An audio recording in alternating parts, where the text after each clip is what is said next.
এবং ঢাকা 12 প্রার্থী আগামী ফেব্রুয়ারি 12 তারিখ থেকে নির্বাচন করে। সেই নির্বাচনে আমাদের যুগপথ আন্দোলনে যারা আমরা 16 বছর 34 থেকে লড়াই করেছি, সেসব রাজনৈতিক দলের পক্ষ থেকে বিএনপি যারা নেতৃত্বে রয়েছে তাদের পক্ষ থেকে আমাকে এই আসনে প্রধান এই আসনে আমাকে নির্বাচন করবার জন্য সবাই সমর্থন দিয়েছে। আমি আপনাদের সবাইকে আমার সালাম জানাই, শুভেচ্ছা জানাই এবং ভালোবাসা দিই। এটা আমার জন্য বিরল সৌভাগ্য যে আমি আজকে অনেকদিন পরে এই মেটাল মসজিদের হাজার হাজার মুসলিমদের সাথে আমি পবিত্র জুমার নামাজ আদায় করতে পারছি। আল্লাহ পাক আমাকে এই তৌফিক দান করেছেন, সেজন্য আমি আল্লাহ পাকের কাছে আমি কৃতজ্ঞ। আপনাদের সবার কাছে আমি আমার কৃতজ্ঞতা প্রকাশ করছি। আমি একই সাথে স্মরণ করি আমাদের দেশ নেত্রী বেগম খালেদা জিয়া, যারা আগে পরে কোনো বিশেষ মাত্রা হয়নি, যিনি তার দীর্ঘ রাজনৈতিক জীবনে মানুষের শ্রদ্ধা ভালোবাসা দিয়ে অর্জন করেছেন।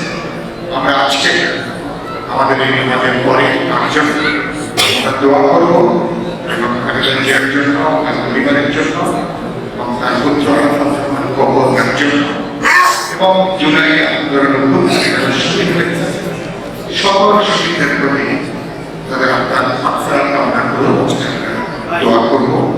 আমার সাথে এখানে আমার মনে আছে যিনি এই আসনে সাথে তিনি নির্বাচনে তিনি প্রার্থী হতে চেয়েছিলেন, কিন্তু তিনিও আসছে যেমন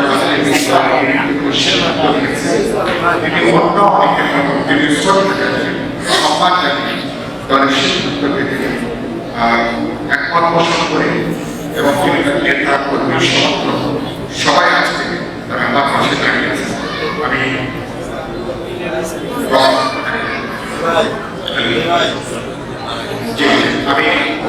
আমি তাদের প্রতি আমার কৃতজ্ঞতা জানাই।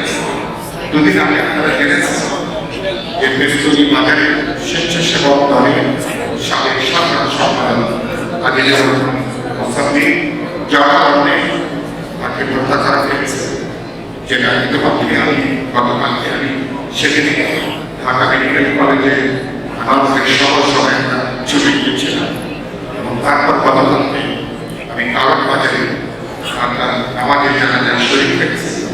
আজকে বিকেল 5টায় স্ট্যান্ডিং কমিটির নেতা জনাব সালাউদ্দিন আহমেদ আর তার পরিবারের সাথে সাক্ষাৎ করবেন।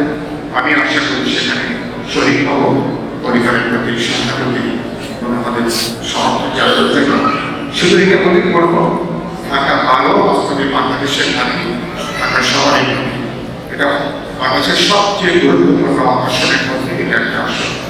এখানকার নাগরিক সেবা নেই, আমি এখানকার মানুষ নানাভাবে আপনারা আপনার খালতা থেকে ট্যাক্স দিয়ে নাগরিক সেবাগুলো পাই না। এখানে সন্ত্রাস, চাঁদাবাজি, দখলদারিত্ব, মাদক এখানে ভয়াবহ বিস্তার করেছে, যেটা আমাদের জীবনকে অতিষ্ঠ করে ফেলেছে। এখানে মানুষের জানমালের উপযুক্ত নিরাপত্তা নেই।